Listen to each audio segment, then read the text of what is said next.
Homeboy be speaking the truth tonight. This song's called Can't Fix Crazy. Goes out to all your lonely hearts out there.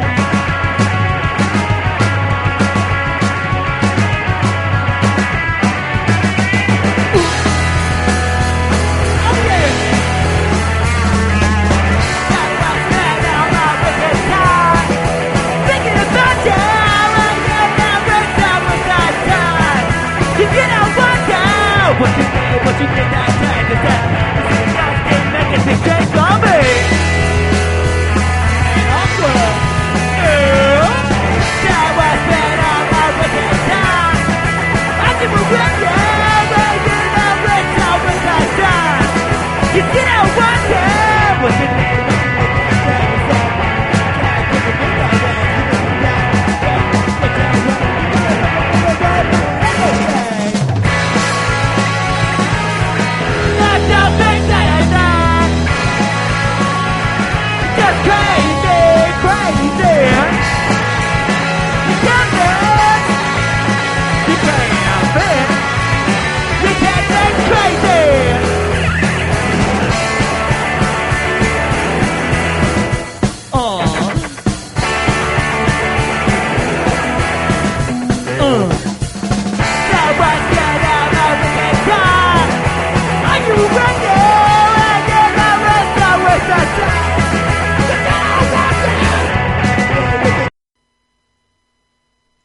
Welcome to the Crazy Life Podcast. This is our very first episode, as I'm sure you're probably all well aware.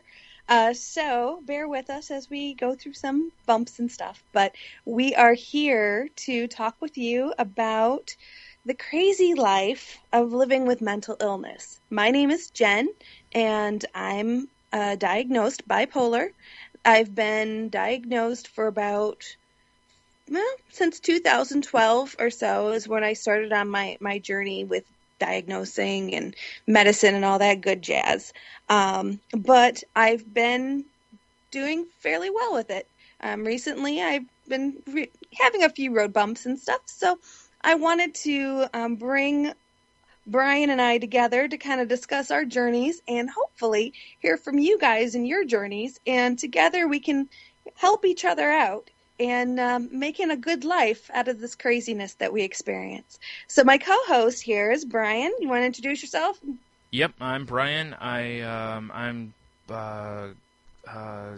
diagnosed with depression and social anxiety. About the same year, wasn't it? 2012, I believe. Yes. I know I've been looking back. I've suffered from depression since probably 92-ish. Somewhere in that range, but it got to a point where I could finally go to a doctor in 2012. And I've had some real ups and downs with it, been medicated, unmedicated, and all that, but we'll get into all that at some point through the show. Absolutely. And I think the whole purpose of us coming together is to help each other out, as well as help everybody else out. And you know what? Keep a fun spin on things, because it is a crazy life. And it is crazy living in our brains. And you know what? There's a lot of funny things that happen during the course of a day-to-day events. So I really hope that everybody finds the humor that we do in life and enjoys things with us. So how's your week been going so far, Bryan? Decent until like today. I kind of found myself having a pretty rough go today. I woke up a couple different times and just didn't even look at, like, a lot of times I'll wake up and look at my phone and kind of check messages and whatnot, and I just didn't even bother. I just turned back over and just didn't care what time it was or if I had anything to do today. It was just kind of a meh. Just for lack of a better term, a hide under the blankets kind of day, Oh, yeah. And I don't wanna. Yeah, I know. Those are the tough ones, Yeah. I mean, I have an 8-to-5 job, so it makes it harder for me to do that. Mm-hmm. But, on the weekends especially, when I don't have that imposing authority on me that I must get up and I must do things, it gets really difficult. Yeah. Because I know a lot of people that deal with this, they have kids or something, even on the weekends. So, like, through the week they have a job, so they have to get up in the weekends. They have to deal with their, do stuff with their kids and whatnot. So they get up for that, and it's, there's nothing that forces, like you said, there's nothing that forces us up sometimes, and those days can be even more difficult because there's nothing even, or like if you don't have anything you're supposed to do that day, kind of a thing. Mm-hmm. It's like a lot of people, I can just lounge in bed, this is so cool, and it is, but, when it runs 3 or 4 days in a row, it's not as cool, Yeah. Yeah. And it really comes down to a question that I've been working with for a little while now, which is, what's the point? So often we go through our heads, it's, what's the point? If I don't get out of bed, it's not going to hurt anybody. Yeah. Is anyone really going to notice or care? Or, what difference does it make if I take a shower or not? Yeah. As long as I don't stink, right? Well, even if you do stink, I mean, like, it's, it just depends on, a lot of people don't live with anybody else. So even if they do stink, it doesn't matter. But, or if you stay in bed all day, other people may just leave you alone or whatever. And that, but that's, I think that's when you can tell you're really getting into a problem, is when it starts, like we were told before by a doctor, this becomes a problem when it starts to actually affect your life. It hurts your life, like, you're not getting up, taking a shower. Like, what? Like, that's, those kind of things. And, and for those listening, I don't mean, every once in a while we all have that day where you get up and you're just lazy and you, lounge around in your, your onesie or whatever. But, I'm talking like when you get to where you've got a 2 or 3 day funk going and you're like, like, this is a problem, So.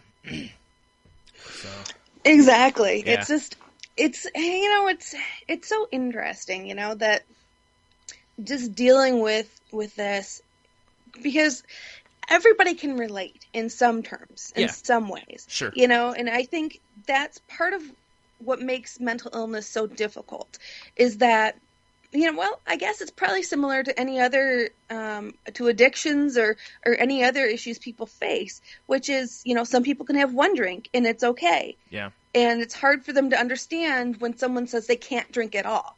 Yeah. And it's like, well, I can have one drink. Why can't you just have one drink and stop? Right. Well, mental illness is similar ways. It's like, I can, I can take a day off and do absolutely nothing and be perfectly fine. Well, to other people and people with mental illness and depression issues, taking that day off could turn into a really bad cycle, right? And really spiral them out of control. Yeah, that's one of the things that, especially after you're diagnosed, and if you do some research on it and stuff, it helped me a whole lot. Like, I overthink and overanalyze everything. And, for years I've looked into what depression was, what anxiety was, all that kind of stuff.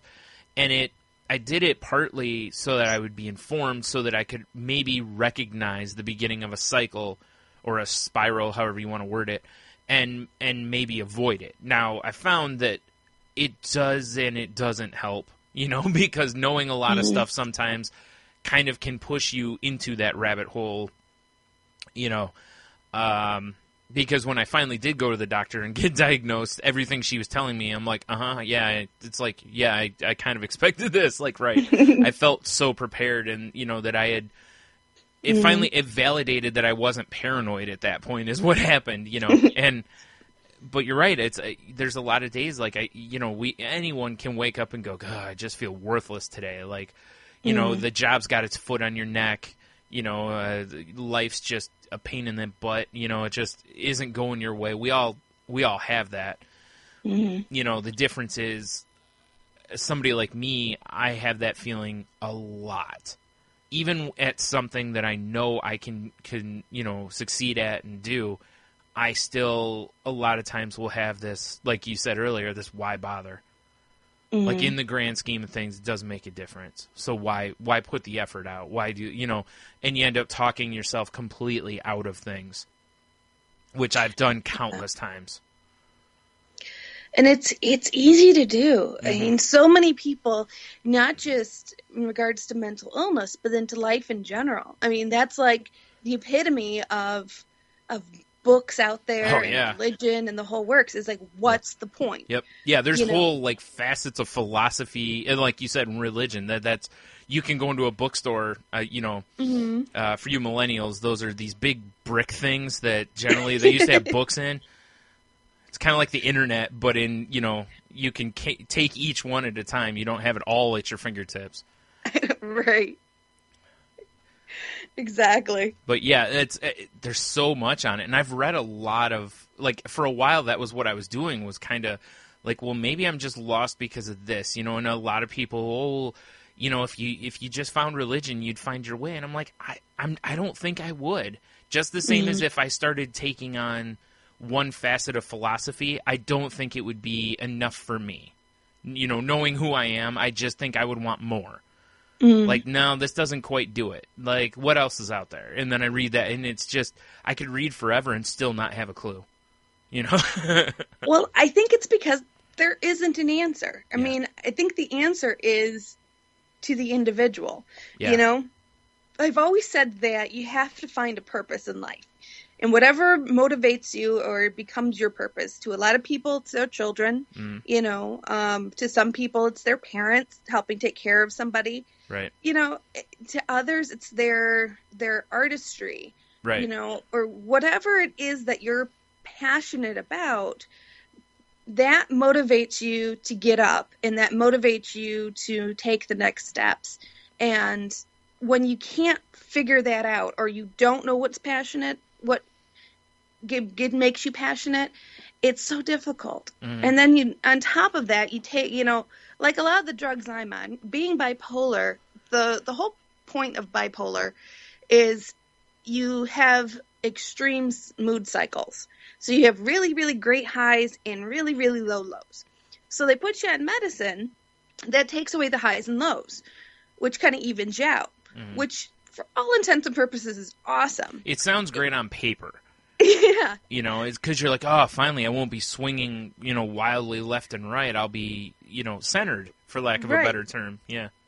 Exactly. But the problem is that energy and that passion that I used to have for life. Like, I remember when I was a kid, I used to get up and I'd be walking to the bus stop and I would look up at the sky. It was a beautiful day, and just take deep breaths and just be so thrilled that it was such a gorgeous day and I was in it. Right.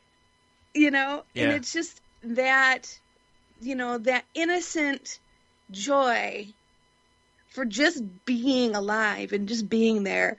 I don't get that anymore. And part of that's being an adult, because, we all get, kind of cynical in our old age and stuff. And like our generation and younger is a generation of generations that look down. We don't look up. And I don't mean that in a depressing kind of way. I mean that because of phones. Because of, you got to keep your nose down. You keep your, you know what I mean? It's like, keep your head down, your mouth shut, just go in, do your work and whatever.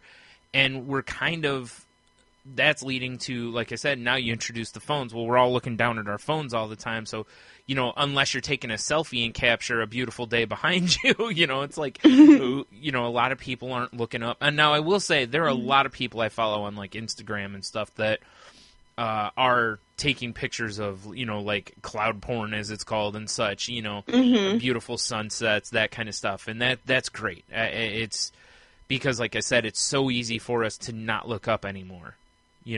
There's so many distractions to keep your head looking down.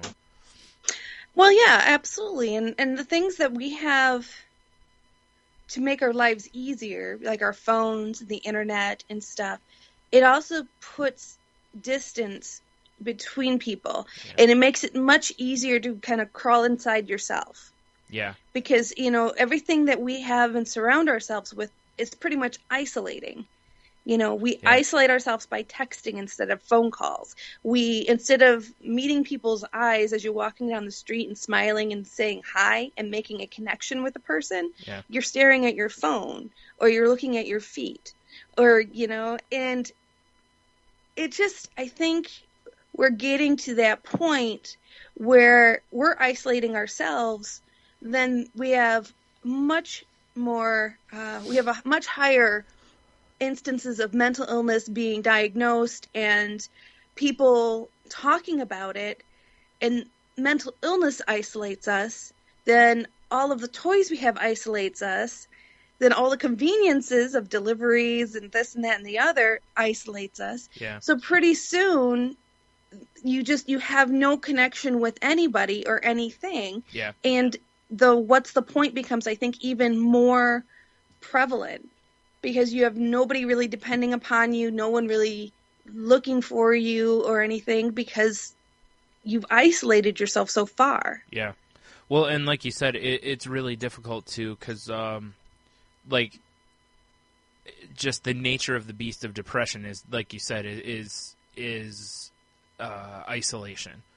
Over Yes. time, it basically convinces, essentially, you convince yourself that others are gonna laugh at you, not accept you, that you're not good enough, that, you know, all these, it's the nature of the beast. And it becomes harder and harder to even go do things when you would want to go do them with somebody. And then, like you said, now it's a little easier. Like, I can just talk to them via text. I don't have to call. I don't have to go meet them. It's so weird. We live in a world where everyone is like zombies for coffee, but a lot of people won't go meet someone for coffee, you know? Exactly. Because who's got the time? And which, don't even get me started on that perception. But because most people have the time, they just, you know, perceive that they don't. It's really difficult. Oh, I'm sorry. Go ahead. I was just going to say, you know, time gets warped so easily. Yeah. You know, and I find myself all the time having I'll have hours to get something done. Yeah. And in my head, I'm like, oh, that's probably not enough time. And, Yep. you know, I'm like, or I can put it off till later, you know, and it's that combination of, I don't even know what it is, you know? It's funny because you saying that reminds me of, you know, all through school, like in art classes and stuff, and not just art classes, a lot of my classes, you know, I was turned in my papers at the very last minute. I'd have, in my commercial art classes, I'd have an assignment. We had 3 weeks to do. I'd start it 2 days before it was due. Yeah. And, you know, and turn it in, and, oh, you're such a procrastinator, and all this. And it's like, looking back, it's like, no. What I was a person with social anxiety. I had anxiety toward doing the project. And the reason I can look back and know this is now I don't draw anymore because I have, for lack of a better term, if people don't know, there's it's writer's block, essentially, but it's fear of a blank page is what it's called for artists generally. That you're just almost terrified to just go make a mark on a page. Like, oh, it won't be good enough. It's going to suck. And you know it, like watching me go through drawing classes where I was turning in drawings, and I even said, this isn't my best. Like, and I don't mean that from being a harsh critic. It was, I knew I hadn't put the work in to turn in my best work. And I 100% knew it, and I was still turning it in. What didn't make the situation any better was I was getting A's when I was turning in half-assed art. But, you know... It's like, had I been getting D's and F's, then I would have been like, okay, I got to put some more work in. But that used to be, you know, everyone laughs off the procrastinators. Oh, there he goes, Bryan, he's just procrastinating again. And I don't know how many times somebody would do that. And looking back, I'm going, man, you know, in my head, I had myself convinced that that's all that was. And it really was something. Now, it's not this way with everybody, but it's like, looking back, I know those are the years where all this was really taking their roots with me. And now when I look back, I can really start pinpointing a lot of this stuff because I know how it affects me now. You know, so it's interesting to look back at this stuff and to not, I don't know. It's just interesting to look back at it and see kind of where it took hold. And, you know, And that's why, whenever I hear if you go back and change anything, what would you change? And I'm like, that right there. That other than that, I'd probably leave everything else the same because learning experiences, you grow, blah, blah. Stuff like that, I would go back and change, I'd go get myself medicated when I was a teenager. Right. Even though I'm not an advocate for medicine now, I'm, Yeah, I was pretty messed up as a teen too. Mm-hmm. Most people would probably disagree with me because I was very good at fronting and still am. Yeah. Just the other day I told somebody that I worked with who she struggles a lot with anxiety and things, and I'm planning a going away party for one of the women that we work with, and I went and talked to her one-on-one, and I said, is there anything I can do, or is there any place that you feel comfortable with to go out with us? Yeah. I said, I'll figure it out if there is something. And she said, no, honestly, I don't do crowds. She's like, I just can't do it. Sure. I said, no problem. I completely understand. And I told her, I'm like, I'm bipolar. Yeah. And I get it. And the look of relief on her face. Not just bipolar with you, but you have anxiety as well. Oh, yeah. I have social anxiety disorder as well as bipolar. Right. Mm-hmm. I was going to say, and that's important to point out simply more so because of this, because people may not understand how bipolar affects this, but your anxiety certainly would, because you've never been a person who likes crowds. I remember different times, even Cedar Point, which is, for if you don't know, then shame on you, but it's an amusement park near us in Ohio here. Mm-hmm. And I remember one of the years when we went, and you just had issues like just because there's so many people around that it's mm-hmm. Or when we went to Universal, it wasn't as big of a deal because you were medicated at that point, so it helped with that, Mm-hmm. Same with me. It was, easier to deal with those crowds because I'm not a person who likes. I especially don't like tightly packed crowds. Like, I can deal with a crowd as long as there's room to move, but mm-hmm. when I feel like there's no room to move, then I'm suffocating. Yeah, and that's the big thing with crowds in me is crowd mentality. Yeah, scares the crap out of me. Oh my gosh. Just in crowd mentality, if you don't know what that is, picture the most recent Woodstock, where everybody was storming, and if you were trying to just enjoy the music, you couldn't. Yeah. You would get swept up in the crowd. You were doing things that you didn't want to do because it was either move with the crowd or die. Yeah. And, and that's the stuff that scares me, because I want to be in control of myself and my body. Yep. So, but that's why when I was talking with the woman at work, and I told her that, and she's like, oh my God, how do you do it? And it just really underlined the fact that I'm pretty good at fronting, but also I haven't been in this job long enough for it to show itself. Yeah. Because it will. Right. It almost did the other day. Yeah. I was getting emotional about something that really is no reason to be emotional, but I was just getting very frustrated, and the frustration was starting to get me worked up, and when I get any sort of emotional surge, I cry. So I'm I'm in a business office, professional business office, standing in front of people, and I find my eyes starting to water. Yeah. And I'm like, bullshit. Yeah. Thankfully I caught myself, and I'm like, no, calm down, deep breath, deep breath, deep breath. Right. It's like, you're not doing this. I've only been there about 4 months now, and the last 2 jobs that I had, I've had breakdowns. Yeah. And I'm like, I'm not doing it here. Too early. Yeah. It's like... But you're right. It's some point it will show itself. I mean, it's just, as much as you'd love to think it's not going to, it always is going to. Yeah. It's, unless you said, medicate yourself to the point that you're, just everywhere, then maybe. Right, which I've gotten accused of being non-emotional. Yeah. Which is hilarious, because I'm like an uber emotional person. Yeah, yeah. Like, I've been know? accused of that, and generally I'm like, it's, Yeah. overall, And that's probably accurate. the last job I had to explain, because I didn't tell anybody, because I try to keep that part quiet Yeah. when it comes to work, because people have a tendency to look at you differently Yep. and treat you differently. Yep. So I really That's- I don't want that. And that's what I was saying when I talked to a caseworker about a place locally that helps people with mental illness and such get jobs, like to help them and, get them into places where they're friendly to them. And I'm like, I was like, it's hard in my head to justify it because, first of all, it feels like a pity job. Yeah. And even if I can get past that, which I could, the next step is anyone who knows it, they're going to treat you differently. And it's like, that's good and bad.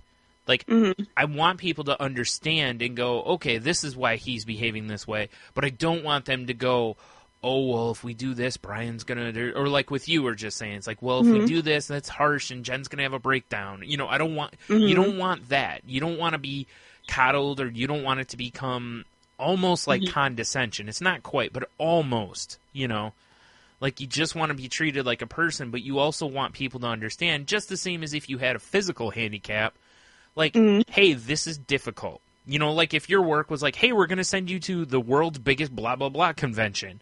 And you'd be like, because, like, can you do it? Sure. Do you want to do it? No, because the crowd and this and, you'd like for them to take into consideration that you have issues with crowd. But at the same time, you don't want them to treat you differently because of the, it's a... Yeah.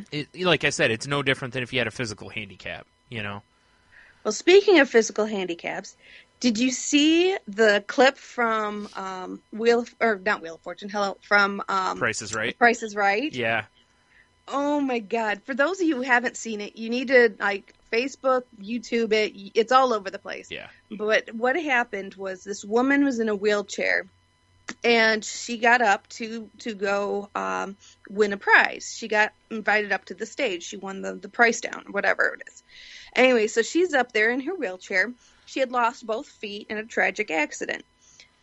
So they go to reveal her prize, and the prize that she has a chance of winning is a treadmill, of all things. Yeah.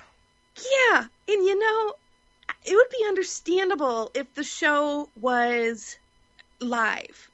But it's pre-recorded. Even if it's live, you'd think they would have a way of switching that up with something else real quick. I don't know what, but you'd think they would have some way of mixing that, Yeah. I don't know. Let's take a quick commercial break, let's, and switch this around so that we have something else ready to go. Yeah. Because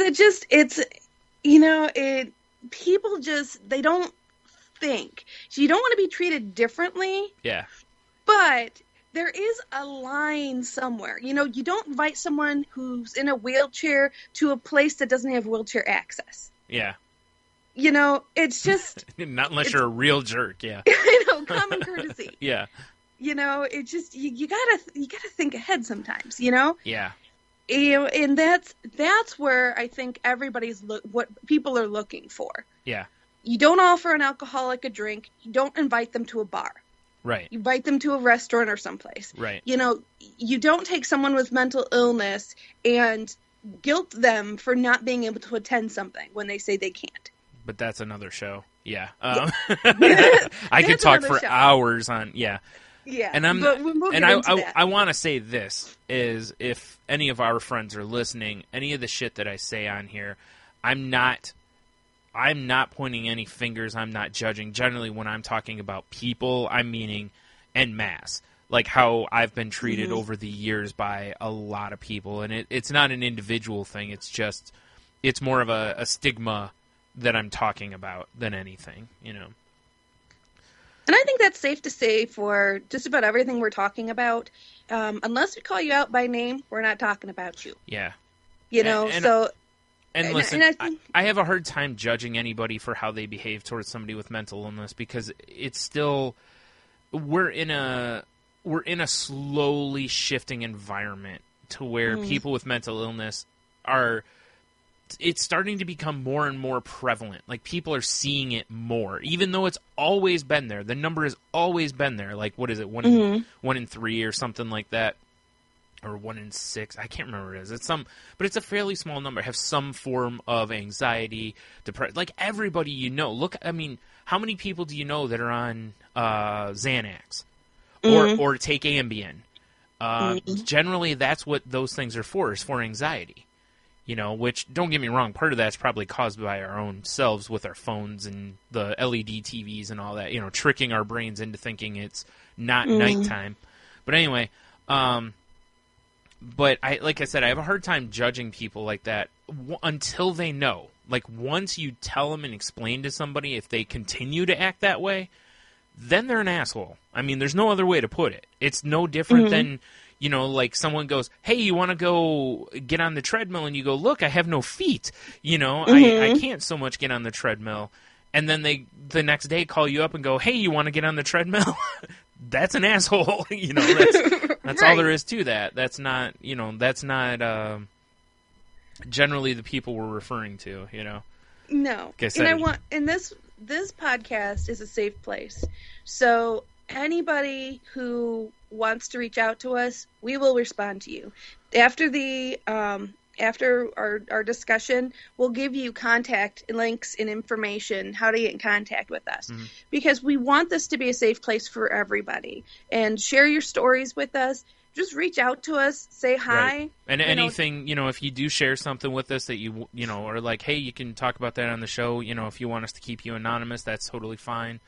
I have no problems with that, you know, because I've talked to a good amount of people from the times of, you know, other podcasting that I've done, you know, talking about this, or from my blog or on my Twitter where I'll make an offhand comment or whatever. I've talked to a good amount of people who, you know, have gone through or are going through the same thing. So I definitely, and I've told people through these venues as well, you know, if you ever need somebody, you know, there's numbers to call if you're in a bad way, like a suicide hotline or something like that. But if you're in a, hey, I just need a person, I'm, you know, always available. Exactly. And I keep really weird hours, so. That he does. But I guarantee you that we will be in contact with you. If you are in contact with us, we will be in contact with you. Right. Now, also, having said that, I want to make out, and we didn't mention this earlier, I want to say, we are not medical professionals or doctors or anything of the ilk. So if you feel you need that or you're not sure about getting diagnosed, go talk to your doctor. That's the first step you should always, always, always take, you know, if you can. Mm-hmm. I can't stress that enough. I mean, all we can do is offer friendship and a helping hand. Yeah. And, you know, we need you guys to help us stay true, too, you know, because we're fighting our battles. And the more people we have offering support and offering help to us, makes a world of difference. Sometimes you just need to, you know, look at your phone for a moment and see somebody checking in on you. Yeah. Or, you know, we make commitments to people. Yeah. Makes you feel like you need to complete them, you know? So it's good for everybody. Yeah. So the hardest thing for me to fight has been over the years has been just the feeling of alone. And even if it's that I've done to myself through, you know, an illness, you know, where I've pushed people away, I've isolated, I haven't, you know, been the best friend, whatever. It's never intentional, but it happens. And, you know, and it's tough to... I fully understand how difficult it is to be friends with somebody who is fighting when I'm fighting. You know, it's not an easy thing because by nature, this makes me want to push people away. It does not make me want to bring them in, you know, so, you know. Absolutely. And, you know, they're the unsung heroes. Yeah. They really are. The friends and loved ones of people with mental illness. It takes so much strength and so much just perseverance, just to continuously call, to continuously keep pushing and keep, that conversation going. It takes so much, and we appreciate it. And I don't think a lot of people with mental illness can say how much they appreciate it, but know it's appreciated. They may not be able to say it, but it is. Yeah. It's so true. Yeah. Sorry. That's all right. So to kind of lighten things up a little bit, I figure I saw this on Facebook, and it made me laugh, because as a lot of things in life, you laugh because they're so true. But there's a post called Things People with Social Anxiety Do. Yeah. And this comes from Fuck Social Anxiety, which, appreciate that. Right.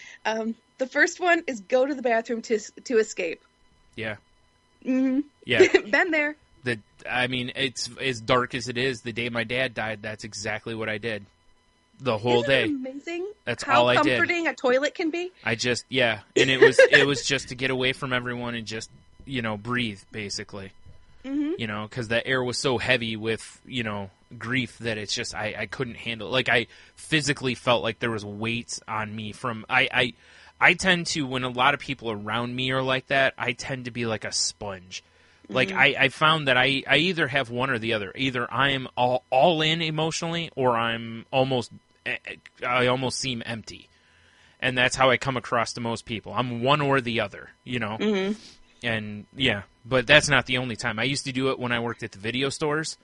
I used to go into the bathroom, or when I worked at the first video store I worked at, I'd go into the manager's office. Same idea, though. It's right. Just isolation.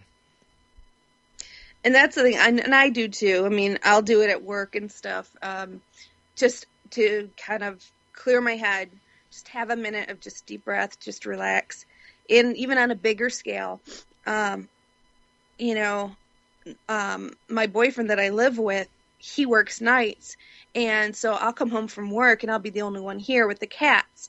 And just that solitude to kind of I need that to kind of re-energize and be able to put myself in that space I need to face the next day, Right.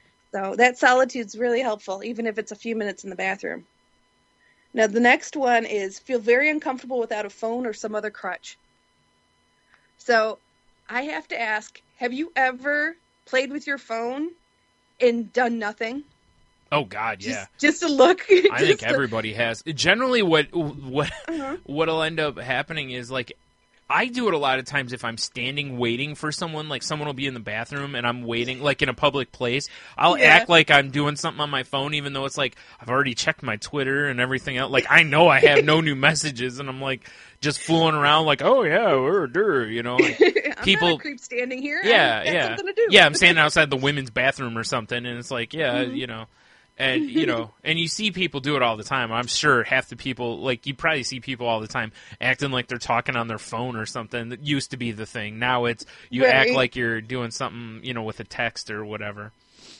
Exactly. Now, I will say, I don't find it exactly the same, you know what I mean? Mm-hmm. But it's similar, Because it's like, if I don't have my phone, I'm fine with it. Aside from one thing, and there's another one on this list, I believe, that's similar to it, that I don't like feeling trapped. And and I don't drive, so by not driving, having a phone allows me an out because I can call for a ride. Right. I could call someone I know, or worst case scenario, there's always Uber, Well, that's why most people do drive, is because they can't stand being stuck somewhere. Right. So, well, the next one on the list is never go to a social event without a person that makes you feel comfortable. I think that's fair to say for most people, though. Yeah. I 100% though. Like, I'm one of those, like, if there's nobody I know at something, I will avoid it like the plague. And, usually if I go, and like you said, most people I think do that one. Like, you hang with the people generally, but. And I've tried, I've been pushing myself to do things that, to really kind of push my boundaries a bit on that level, because again, with my boyfriend working nights, I have to do things by myself a lot if I want to do them. Right. So, I've done a few different things. Like, I've gone to the comedy club by myself. I did get rip-roaring drunk, which is not a good plan, let me tell you. Right. But, for many, many reasons. Yeah. Considering I was by myself and had to drive. Yeah. So, not a good call. But going to the comedy club by myself was a pretty good thing. And I've gone and I've done things with his family without him, which is a kind of a big thing for me. So, I'm getting better. I'm trying to fight that one a little bit, but it is pretty nice to have somebody you're comfortable with at the social event. Yeah, well, I mean, if nothing else, I think it's just so that that there's if things break down, like if you get there and it's like, wow, I don't really get along with any of these people. You always have one person. Exactly. Like you said, I don't necessarily know that's a social anxiety thing. It is, but it's not as much as... I mean, that's almost an everybody thing. Right. How about dwell on a small awkward moment that lasts much longer than necessary? Yeah. Oh my God, I'm like the queen of that stuff. Yeah. Oh my gosh. Seriously, sometimes... Now, I'm going to say, and I'm going to refer to my voices in my head... just because it's kind of like the unspoken bullies and stuff that preside in your brain. Yeah. I'm not actually speaking of mental illness where I feel like I have multiple personalities or anything. So I just want to clear that up because we are talking mental illness. Fair enough, yep. So when I say voices in my head, I'm just kind of meaning, my subconscious and stuff. Right. But yeah, those voices sometimes at night when you're like putting your head on the pillow and trying to go to sleep and it decides to rerun every little awkward moment or thing that happened during the day. Yep. It's like, why do we torture ourselves? Yeah. It's like, seriously, let it go. Yeah. I mean, there are things from my childhood and teenage years which are filled with awkward moments, as they should be, because that's growing up. Right. That stick with me to this day. Yeah. I'm like, God, that was stupid. Yeah. It's like, really? Nobody even remembers at this point. Yeah, I'm the same way. Yep. Uh-huh. Yep. I know. I will pick apart and analyze a situation like, well, did they take it this way or what? Which generally at some point will lead me, and I'm a person who I need closure. So at some point I'll probably act on it, which has led to worse situations and making things way more dramatic and worse than they need to be. And I'm not trying to be like a drama person. I'm just trying to... I need that rationalization in my head. I need an answer.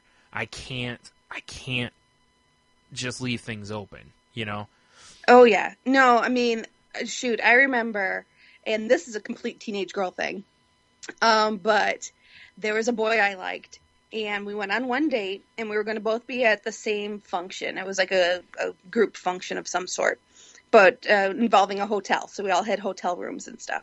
So I was in my hotel room. I called his hotel room. He didn't pick up. Like, well, maybe he wasn't there or whatever. So I call back like 15 minutes later. He didn't pick up.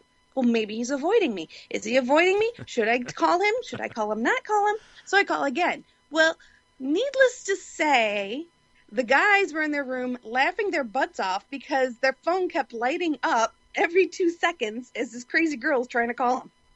And, yeah. So, again, it's like, no. You just have to sometimes just take a step back and just say no. You see it all the time on, like, Twitter especially. You'll see, jokes and stuff written about, women texting guys like a million times, to get before the guy texts back once, and it drives him crazy because he won't just give him an answer of some sort, and Exactly. So yeah, it's why games. it's a little different because it's it's text versus call, but it's the same concept. Exactly. Because it'd been no different if you told the story as so I texted him and he didn't respond, so I was like, well, maybe blah blah blah blah blah blah blah. So I texted him again, and He maybe didn't go through. Yeah. So you never know. Yeah. Yeah. Exactly. Yeah, maybe he wasn't on the hotel Wi-Fi. Yeah. Mm-hmm. Yeah, exactly. Why I said it's so easy to pull right into how it it works now. Yep. Mm-hmm. Yep. So another one. Follow the person that you brought with you to the party way too much. Right, which I kind of mentioned. Yeah. Oh yeah. And then go along with that. Again, worry about that person beginning to find you obnoxious. That I don't know that I've ever done that. Oh, I have. Because I figure if I go to a party with someone, like I said, I consider that whole when you go to a party with someone, like it's kind of a. Now, I'll say this, like, you know, I used to go to parties with like guys I hung out with and stuff, and generally once we hit the party, we dispersed. You know, right. It was trolling for girls. Yeah, exactly. So it was. It was one of those things that we. You know, but so I never worried about the anxiety and stuff at that point. But it was, you know, I guess I did. I worried a little bit, but generally I didn't because I knew what they were going to do. So I was going, you know, I basically was just going to get out of their way or help. You know. Now, how about faking an illness to get out of a social event? What was that? Faking an illness to get out of a social event. Oh, God, I'm the king of that. Not all of it is fake. In fact, most of it's not. But it's turned into my head has caused my stomach to react in a way that's made it so I can't go to things. Which is very common. Now, see, I'm taking made up an illness as essentially as in it's not that I made up the illness, but my head made the problem, you know? Right. Which is very, very common, because when I was a kid, I used to have to take not Zantac, maybe a Zantac. Anyways, I used to take a medicine because I would physically make myself ill, worrying about tests and things like that. Like, I would get myself sick. And so it's very common to have mental illness to be tied into stomach issues and all that good jazz. Oh yeah, definitely. Actually, I read a few years ago that there were doctors trying to figure out, like they noticed that people with IBS have anxiety and depression at a higher rate than people who don't have it, and they were trying to figure out which caused which, like with chicken or the egg, basically, because. You know, does the mental illness cause your stomach to get so upset that you have a stomach issue, or does the stomach issue cause you to have anxiety because you're afraid of the stomach issue? So, you know, either way, it's its own cycle. Mm-hmm. Vicious circle. Oh, it's awful. Yeah. So do you don't buy something necessary because the cashier is intimidating? Oh no, never.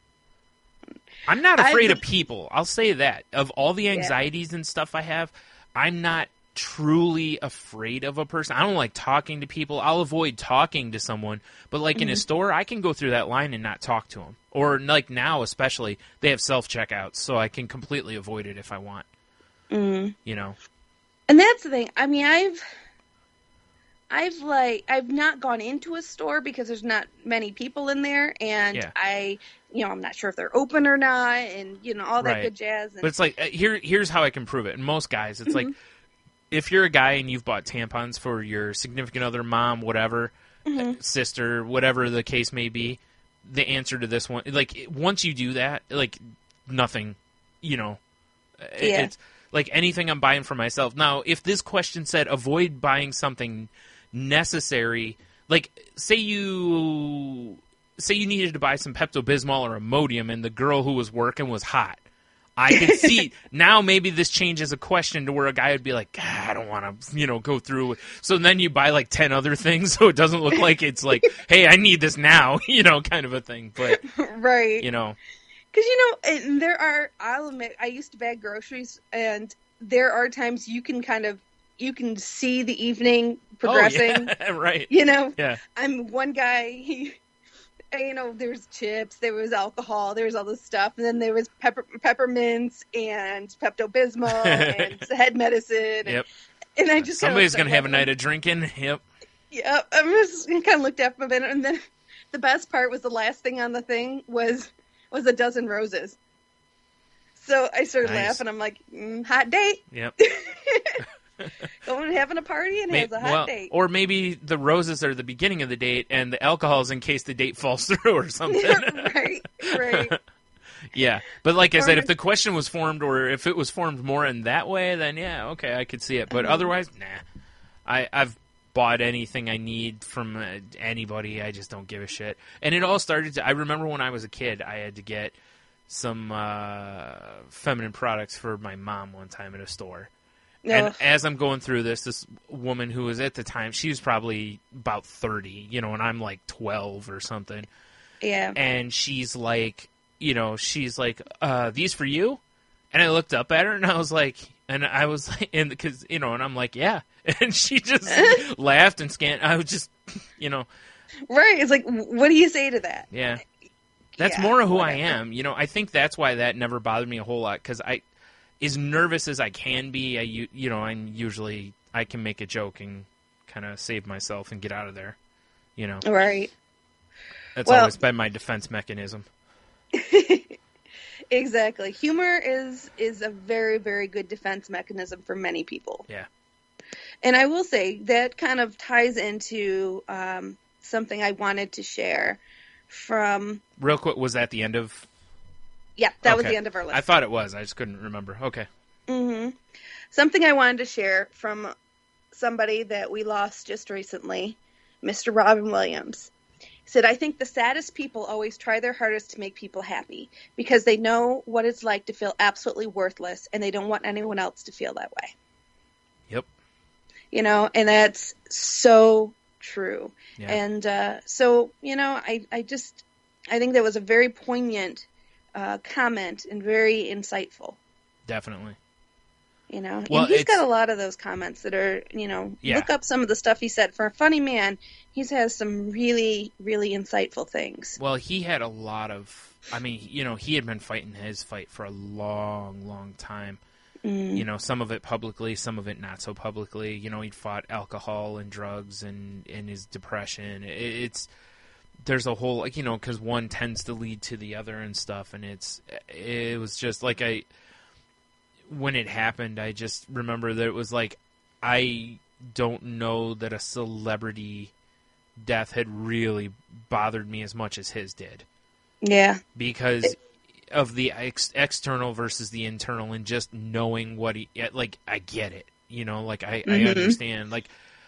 I try as hard as I can to make people laugh, and nothing makes me happier than making people laugh. And yet, as soon as I'm done, like if I do another podcast and I think we've done something really funny and had a good time and all that, my immediate reaction is I shut basically all other noise and everything down, and I just sit in the quiet, which is a really dangerous thing for somebody with depression to do. Absolutely. But I have to. It's almost like I have to. It's almost like I'm punishing myself for having that good time. And even though I know I've maybe made some people laugh or whatever, it's such a hard fight. There is no win. Like, you can't win against it.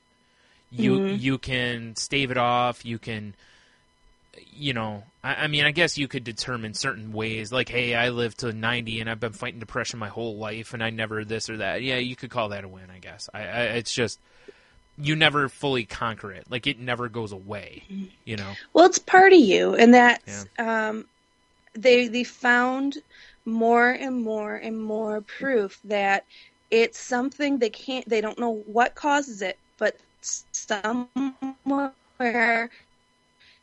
in your lifespan, the chemicals in your brain become imbalanced, and there is no cure. Yeah, you treat the symptoms, through medication, through therapy, through behavioral changes and things. But there is no cure. We are living with it. And that's, again, kind of comes back to what's the point? What's the point of doing this? What's the point of anything?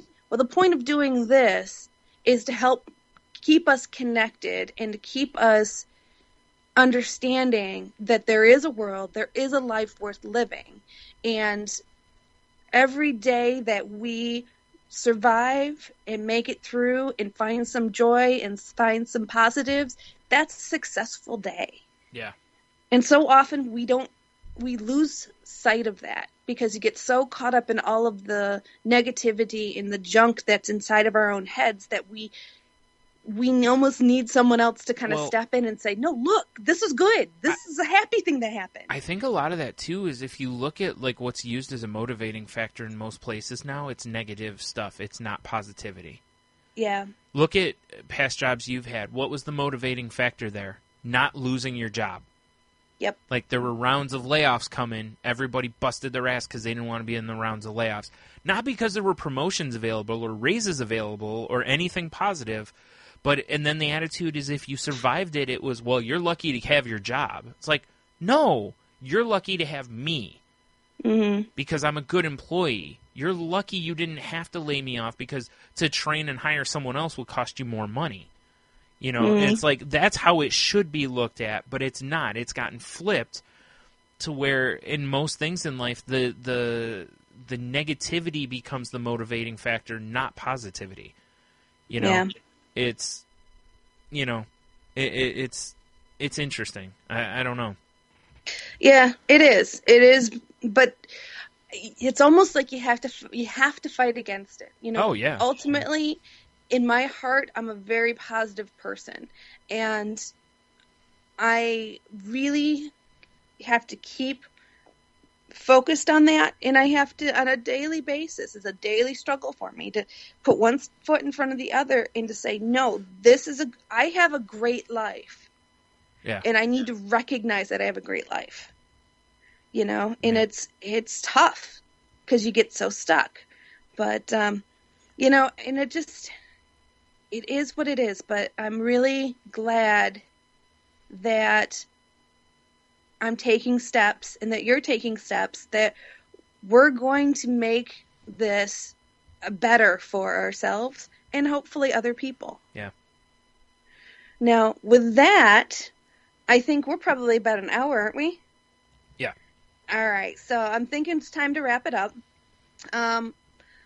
Before we go, I want us to set a challenge for ourselves.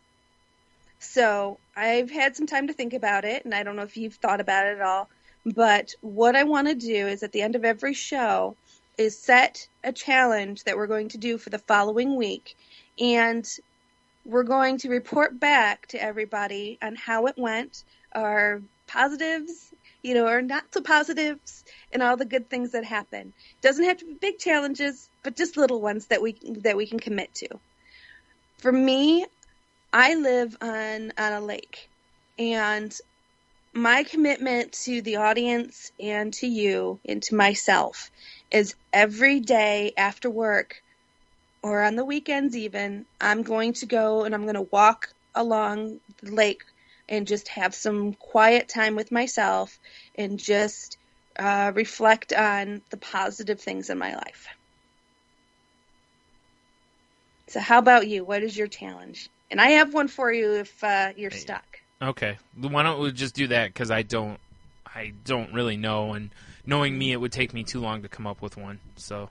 All right. My challenge for you is take one chore in the house and own it for the week. Tell everybody that's in the house with you, say this is I am doing this every day this week. So whatever it is, vacuuming, dishes, mowing the grass, I don't care, whatever. Something big, something small. But make that your chore, and every day you do it. All right. Fair enough? Yep. Awesome. So, and then to also end on a positive note, one of my favorite authors, Leo Buscaglia, and it's Buscaglia. Google him, look him up. Amazing, amazing author and professor and public speaker. Fortunately, he's no longer with us, but amazing, amazing writer. He wrote, "The majority of us lead quiet, unheralded lives as we pass through this world. There will most likely be no ticker tape parades for us, no monuments created in our honor, but that does not lessen our possible impact, for there are scores of people waiting for someone just like us to come along. People who will appreciate our compassion, our unique talents, someone who will live a happier life merely because we took the time to share what we had to give. Too often we underestimate the power of a touch, a smile, a kind word, a listening ear, an honest compliment, or the smallest act of caring, all of which have a potential to turn a life around. It is overwhelming to consider the continuous opportunities there are to make our love felt." And I love that because that I think is a reminder to all of us that we are worth something. And to kind of buttonhole this whole talk about what's the point is to touch one another and to help make each other's lives better. You know, there is rainbows at the end. I don't know. I can't tell you, you know, if you ask everybody, everybody's going to have different answers. Yeah. All I can say for sure is we live, we were born, we live, we die. We have to eat, we have to drink to survive. You know, those are the basics. You know, other than that, what's the point? I have no idea. But I can say it does seem to be a little more palatable if we can do it together. So everybody, reach out to us. Let us know you're there. We are always here for you. So give us a call, contact us. Our email address is thecrazylifepodcast@outlook.com. You can reach me on Twitter at Jen's Crazy Life. That's GENSCRAZY Life. Bryan, you? I'm on Twitter at Stunami.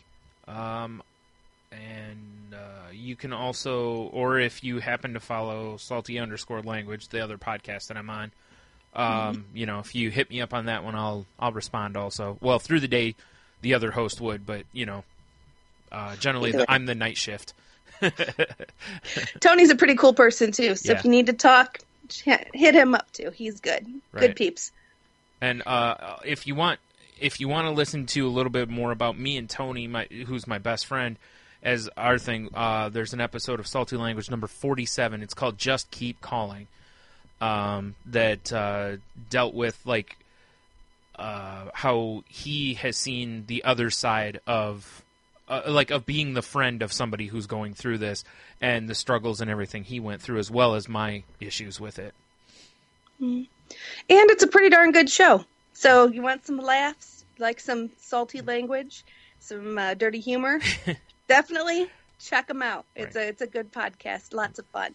So with that, do you want to give the website also, or did I miss that? Or no, you're Okay. absolutely right. I completely forgot. I wasn't sure. I was like, You can also contact us on the crazylifepodcast.weebly.com. There's a contact us page.